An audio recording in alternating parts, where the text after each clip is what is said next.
जब हम पूरे गुजरात के अंदर ग्रामीण क्रांति का एक नया बिगुल बजा रहे थे और तब जाकर के हमने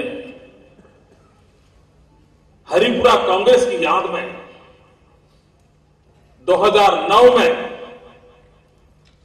हरिपुरा गांव में जाकर के और जिस प्रकार से उस समय सुभाष बाबू के बैलगाड़ी से ले जाने का एक बहुत बड़ा काम उस वहां के किसानों ने किया था, वैसा ही दृश्य दोबारा जीवित किया था।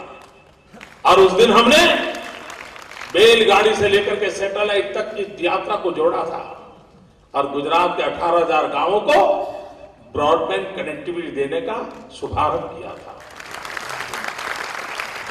लेकिन अवसर हमने चुना था हरिपुरा को, सुभाष बाबू की उस घटना को, ताकि हर प्रगति के साथ इन महापुरुषों का हम स्मरण कर सके और उनके साथ जीवन से प्रेरणा ले सके। और भाइयों बहनों, मैंने उस दिन कहा था, मैं आज दोबारा दोहराना चाहता हूं, सुभाष बाबू के समय आवश्यकताएं कुछ और थी। सुभाष बाबू के समय अंग्रेजों के खिलाफ जंग जीतना था। सुभाष बाबू के समय अत्याचार और जुल्मी शासकों को समाप्त करना आवश्यकता था।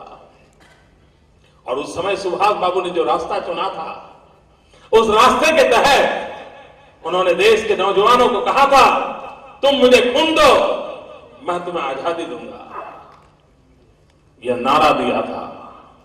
मैंने हरिपुरा में नारा दिया था और मैंने गुजरात की जनता से मांगा था कि तुम मुझे साथ दो, मैं तुम्हें विकास दूंगा।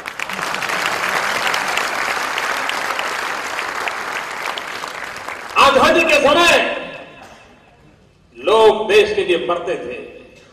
आजाद हिंदुस्तान में देश के लिए जीने वालों की जरूरत होती है। आज हमारा सौभाग्य नहीं है कि हम देश के लिए मर सकें, लेकिन आज हमारा सौभाग्य है कि हम देश के लिए जी सकें।